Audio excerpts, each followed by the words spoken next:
All right, Super Talk 99.7 WTN. It is 7 minutes after 4 o'clock. Thank you for being with us. Glad to have you along for the ride. Whatever time you're able to give us, we're certainly appreciative of that. It is a Thursday edition, Jan 29, our episode 967 of our visits together. It's day 374 of Donald Trump's second term as president of the United States of America. You can find us on 99.7 FM. We're also on TuneIn, Spotify, iHeart. We have our own app. You can download us and take us wherever you want to go at Super Talk 99.7 WTN. And then, of course, Talk TV, YouTube, Facebook, Twitter, Twitch, Rumble.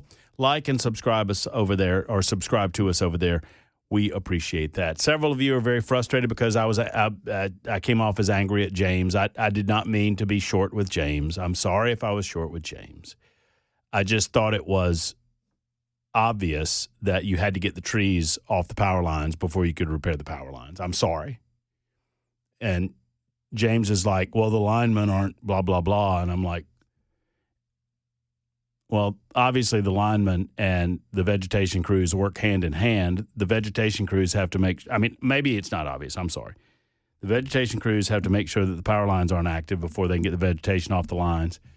And then the linemen can come in and repair the lines, and those two things work together. The point is that none of this is working together, and none of this is working toward getting power back to the people, and none of this is happening in a vacuum. MTE's done this work. MTE serves almost as many people as NES, and they have next to zero outages at this point. And I understand there are certain circumstances that are different. So I'm very, very sorry. 8949's mad at me. Don't start defending your stance and opinions with your authoritative personality. Just learn to listen to your callers or don't take them. The second any caller says something exactly the way that you don't want it said, you pounce. I love your show until your combative nature kicks in. I have to leave the room and come back. Learn to listen to the complete thought before you explode. I don't think I exploded. Did I explode, Jackson, to James against James? Was that an explosion? If that's an explosion, I'll apologize for an explosion if I exploded. Did I explode? No, you've been much worse. I was curt. I apologize for my curt tone, James. You're trying to help us out here. Your name's Kurt? No. My tone was curt. My tone that's your alter ego when you get angry? My tone is named Kurt. Yes. Mm-hmm. Yes.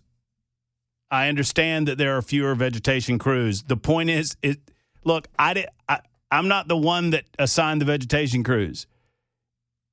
I'll tell you what, you call some volunteers out with some chainsaws and we'll get you some vegetation crews. I'm fascinated. Hey, Matt Murphy, why'd you get angry with James? You said there's a tree cutting crew with every line crew. I didn't say every line crew. I said the tree cutting crews go hand in hand with the line crews. And if I said everyone, then I apologize. That's not right. They have 200 of them tree trimmers and tree branch cutters, whatever they call them, and they cruise out. You're wrong on now. I'm just reading this as it's written. Now you got smart with James, and you was short with your producer when you said stop, stop, stop. Well, that's because he knows how start-stop works. James wasn't saying the problem was the line crew. He simply stated you need more of the tree trimmers and branch. Well, I don't think that's what he said, but whatever. One way or the other, James, I apologize. If you're still listening, I wasn't meaning to be curt with you. Obviously, it goes hand in hand. You got to get the trees down. There have been decisions made on the part of the upper echelons in management at NES not to cut trees down where they should have been cut previously. The fault lies there. I don't want us yelling at one another. So I'll just, I can stop worrying about it too. And I'm just trying to yell for the people. That's all I'm trying to do. Because people are without power. And sadly, we've had people die as a result of this event. And I'm very passionate about it. The only time I think you were combative was with Captain Terry, but it was deserved. That's funny. Old Cap. And Matt's mean. I'm mean. I'm a mean person. James called in and James said that, well, the problem isn't the lineman. Well, that's what he said. He said, the problem isn't the lineman, Matt. And nobody has ever said that the linemen were the problem. Maybe a lack of linemen is the problem. Maybe the fact that we don't have enough of them is the problem. Maybe the fact that we don't have enough vegetation crews, which are also linemen, are part of the problem. But I never said the linemen were the problem. Management's the problem. Decision-making in the boardrooms, they're the problem. I respect the linemen, every single one of them. They're busting it. They're humping it, man. So I have every respect in the world for those folks. Mike is next up. Mike, thank you for your call. Glad to do it. Now, in 2015, I retired from NES after 30 years. And at that time, the CEO was the highest paid man in the state of Tennessee. Now, around that time, they also started trying to get in more contractors, linemen, so they would not have to pay retirement to the people that worked at NES. And it's been a money thing all along. Metro government actually runs NES. They are not a co-op. They are, I don't know what you call it, but Metro government runs NES from the mayor down. And I'll step back and listen to you. Well, Mike, I'm curious. What do you think changed from the time that I'm just curious? What you think changed between the time that you were there? I mean, what's been the major change in attitude? I'm thinking. Well, I'm thinking myself from what I've seen and some of the people that are still there that I worked with. They're telling me that it's all about the money. Wherever to be a non-profit organization, they are making buku of money, and I believe that it's the more money they save by not having to pay like retirement. They go for low bid on insurance, on everything. It's always been a low bid thing, and you get what you pay for. Yeah, and it seems that they have shifted their focus just in the research that I've done, Mike, just to answer kind of to respond to your comment, and I thank you for it. Looking into this new CEO and some of these new board members, it seems that they are prioritizing sustainability and renewable energy and these types of things. I was reading an article regarding the new CEO and her comments last year about the canopy in Nashville, and she was very insistent that they were not going to destroy the canopy, that it was very important to her and to others within the company that they protect the canopy. The quote was, this was from an interview on Urban League Live. She noted outsourcing the tree trimming. They outsource tree trimming, by the way, and that they avoid aggressive trimming practices and rely on species-specific plans that are overseen by in-house arborists.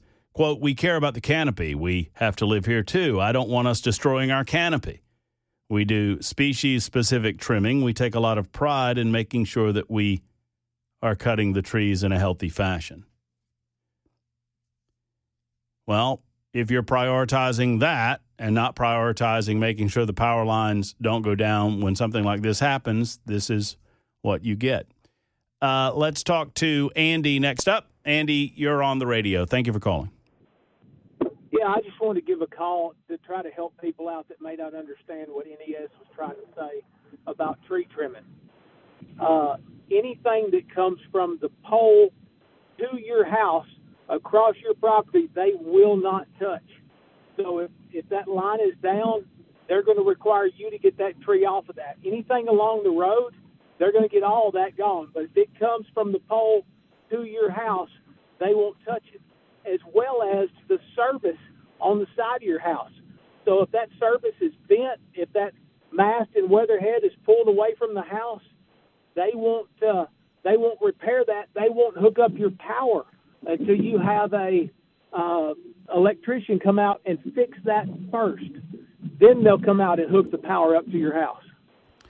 So so it's your understanding that any tree on a line actually on your property is going to be your response. Well, how do they restore power to the rest of the neighborhood? They just cut your line? No, they just leave it undone. So if you've got a pole out in front of your house and say a transformer, and there's a line that comes across your front yard to your house and ties into the pole on your house, the weatherhead. Right. That line right there, that's your service line. If there's a tree across that, they won't touch it. They'll repair all the others going down through there on the road, but if yours is down with the tree, you've got to get the tree off of that first, and then they'll make sure that it's powered to your house. Yeah, I mean, I guess I'm just ignorant how this works. So how do they cut that power that you understand? Let's see that line has been exposed and it's busted. If they hook up service and turn on service to my neighbor, doesn't that line become a live wire? Now, the line will be live out at the street, but when they see that through there, you've usually got what they call a jack at that pole that engages your line. Oh, I see. They just will not engage. Yeah, they will. Okay. Yeah, that makes sense. Until you've got it. That makes sense. So it's good to look at this before they get there and get all this taken care of, so when they restore the power, you get it back to your house and you're not waiting. All right, so I'm getting a lot of people telling me that you're wrong, Andy. I don't know. I'm just here trying to be a conduit of information, but I got a bevy of people telling me that they cut the power to they cut service off at the pole. 9345 says that's wrong. Power companies own and work up to the meter. They won't let you touch anything before the meter. What do you say to that? I'd say that, if that's what they say, they're going to be deadly wrong. Because no offense. I don't want to be accused of being aggressive with you here, Andy, but what is your experience? I did insurance restoration for 20 years, and I had to remove those trees for insurance companies. I had to fix the services on the side of houses before they could get power back. And people are there desperately wanting power, and we're having to do that. So, and that's what the guy. Well, a lot of people are telling me that the power company goes all the way to the weatherhead. So I don't know the answer. I don't pretend to know the answer, Andy. So I don't know. I'm trying to provide proper and correct information. I'm not trying to provide incorrect information. I'm not trying to argue with Andy. For those that get mad at me when they claim I'm trying to argue with the callers, I'm not trying to argue with anybody. I'm just saying I'm getting a lot of people on the super text line telling me that Andy is giving erroneous information. And then I'm getting people saying that the caller's right. So I don't know I will say this, if I have a tree down in my yard, I'm going to handle my tree, and I will get somebody to handle my tree, and we got to make sure that the power is out in order to do that, and that's fine. And I don't have enough experience to be able to answer that question adequately, so maybe someone else does. It's 21 after the hour. Super Talk 99.7 WTN. Thousands of Nashvillians without power, and many are being told by NES they will remain that way through the weekend and into early next week. We've got the very latest on that coming up at 4:30 on Super Talk 99.7 WTN. So I think I got it, and I think I can use my words, it is what I do after all, to describe it in a way, because I think everybody's right. I think Andy was right, and I think the callers, the super texters rather, are right too. And this is a nuanced discussion, but, maybe one that everyone's thinking about right now. So if I understand it properly, okay, the power pole belongs to the electric company. The line that goes from the power pole to your weatherhead belongs to the electric company. It is their responsibility to fix that line.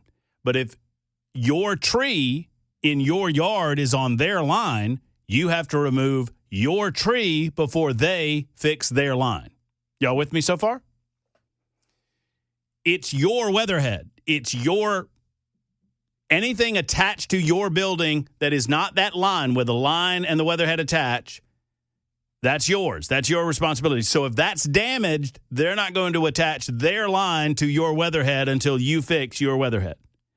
Similarly, if your tree is causing an issue where they can't reattach their line to your weatherhead, then they're not going to do that until you get that taken care of. I think that makes sense. It makes sense to me. I think I've described it properly. So at the pole, they'll take care of it. The line, that's theirs. The weatherhead's yours. Anything attached to your home is yours. Any tree that is affecting your ability to get power, that's also on you in your yard. In your yard, not on the right-of-way. So I think I've got it. I think I've got it until I look to my left to the super text line. And as soon as I look to my left, everybody's going to be telling me that I'm wrong. But I think I got it. Robert is next. Hey, Robert. Okay. I'm going to play devil's advocate for you. Okay, you're the CEO of NES. First of the year, you have your personnel people in, and you have 500 linemen and 500 tree trimmers or whatever. And you don't know if this ice storm's coming. How many people are you going to hire at the first of the year, even though you've had these 500 people for the last 2 years and they've done a fine job? I don't know. Is that I don't know the nature of what the question you're at. So you have 505. Is this an actual thing or is it hypothetical? It's hypothetical, but everybody's saying they need more people. They need more people. How do they know they're going to need more people the first of the year? When they have the power companies have reciprocal relationships with other power companies all across the country. Oh, yes, I agree. But everybody says NES should have more people. They should. Where are they getting these more? Well, MTE staged more people, Robert. Why didn't NES stage more people? Well, I don't know. Look at Duke. Look how many people just Duke have. Hold on, Robert. Let's just talk. Okay. Okay. So Middle Tennessee Electric serves roughly the same number of people and had far more crews staged than NES. Why do you think that was? I have no idea. That's why I'm asking. I don't know. Well, maybe because they anticipated the nature of this storm in a better fashion than the management at NES. Well, where'd they get these people from? They hire people, or they go out and hire them off the street? Well, they're bringing crews in. I would assume. I don't know the answer to that question, but I would assume that due to the nature of the reciprocal relationship that they have, that they can get other electrical crews, other lineman crews from other parts of the country. We do know, at least according to reports by multiple media outlets, that NES was offered the opportunity to hire union crews, and they told them no. I mean, I know from past experiences when you have hurricanes coming through Florida, you've got all kinds of people staging in the northern part of Florida. No, but nobody knew this ice storm was coming. You know, nobody knew it was going to be as bad. I'm sorry, Robert. What? I said, well, I lived in Florida when we had... No, you don't have to repeat all that, the last part. Robert, we were talking about this ice storm being a very serious situation a week and a half before it happened. So I don't understand what you mean when you say nobody knew this was coming. At this catastrophe, this amount of ice. Robert, MTE knew. Okay. I'm just throwing it out there. I'm just wondering. Well, okay. I've been told by several listeners to this radio show that I'm not to disagree with anyone anymore. So I'm just trying to understand what you're saying. We were well aware. We were aware. We imparted upon. We offered information to the listening audience. I'm shocked that someone would say, "Well, nobody knew this was coming." What? When we talk about, and I understand that you have different levels of service and you have different numbers of customers and you have to scale it, right? I mean, I have 10 employees and 100 customers versus 100 employees and 1,000 customers, right? So I understand that it's scaled. But when you have Duck River Electric and Dixon Electric and Middle Tennessee Electric and Cumberland and Mount Pleasant and Columbia, all of those electrical services seem to have done something right to get their customers back online for the most part. And I understand. I'm trying to be kind as best I can to NES in understanding that they have a different set of circumstances because they are in a more urban area for the large part. But when everyone else has done it in a way where customers seem happy and satisfied, and there's this much anger moving toward NES, and there's this many problems and this many questions unanswered, I think it merits further conversation. 32 after the hour on Super Talk.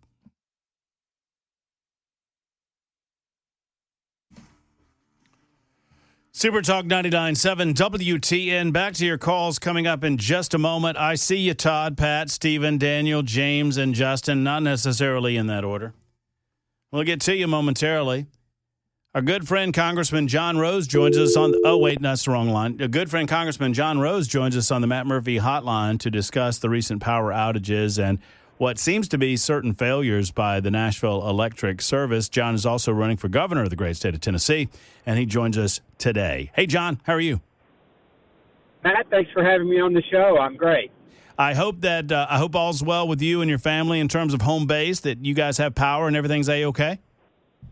We do. You know, I think as this storm moved across the state, as it got over our way at the edge of the Cumberland Plateau, we just didn't get the ice on the, freezing to the tree limbs and the power poles, power lines like you all got in the middle, farther west in Nashville, and certainly Sumner County seemed to have been hit hard. And then our friends over in southwestern Tennessee, McNary, Hardeman over in that area, they got hit really hard as well. John, any thoughts? And really, I wanted to get your thoughts on what could be done better potentially. Maybe it's too early. I think we're getting a pretty clear picture about how certain electric services, were better prepared, better staged, forecast what was going to come a little bit better than others. And the focus has been on Nashville Electric Service, and I understand their circumstances a little bit different. I'm trying to give them the benefit of the doubt, but it's becoming a bit inexplicable to me that here 5 days on since the storm happened, that they don't have more answers to some 90,000 customers that are currently without power. Well, it is definitely frustrating, and I think probably, in fairness, it is a little bit early. This seems to, have hit the state very unevenly, and you can see that if you're out and about driving. I mean, just in the last 20 minutes, I'm driving north up through Middle Tennessee, and I've gone from a place where there was no snow, and now there's 3 or 4 inches on the ground still left. So, it did not hit the state evenly. I think we'll probably learn more about that as we go on.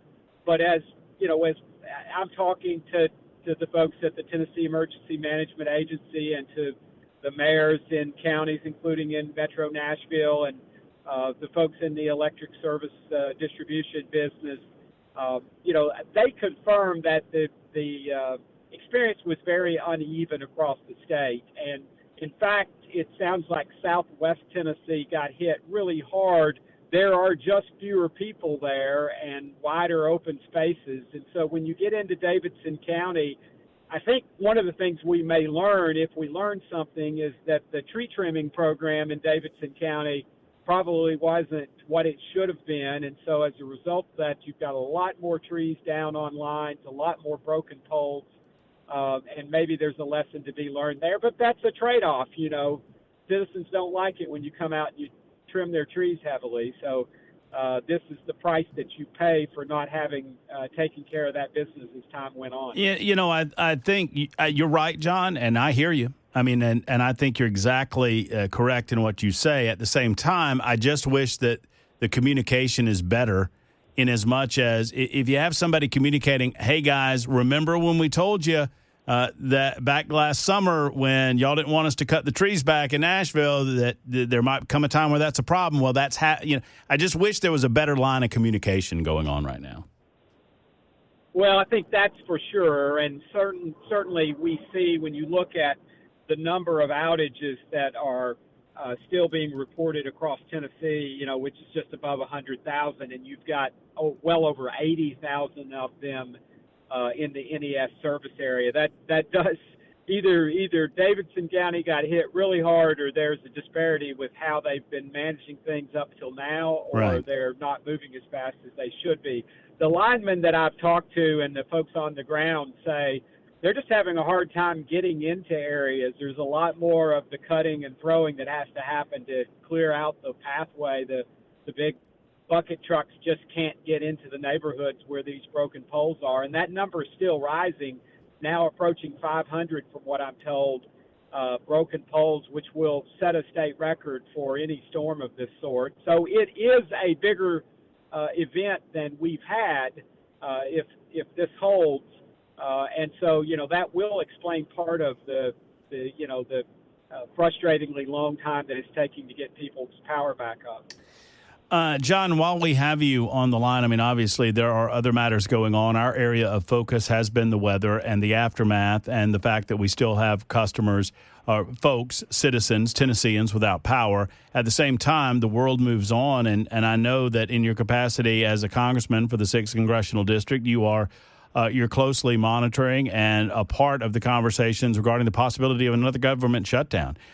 With everything that we're seeing in Minnesota, and I'm very curious your thoughts on all of that, but does that bring up, I did not think that I'm just going to put it the way that it comes to mind, John. I didn't think the Democrats were dumb enough to try this trick again, yet with everything happening in Minnesota, despite the fact that it's my understanding that DHS and Immigration and Customs Enforcement is fully funded through 2028, they're now saying that they're not going to move on any budget that includes funding for those programs, and that brings up the possibility of a government shutdown.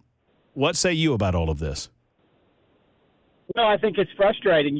I agree with you. I thought that after they saw the debacle of the 43-day shutdown, the Schumer shutdown last fall, where they shut the government down to fight for continued health care funding for illegal aliens, that surely they would not shut the government down to fight to keep criminal illegal aliens from being deported from this country, and it's that simple.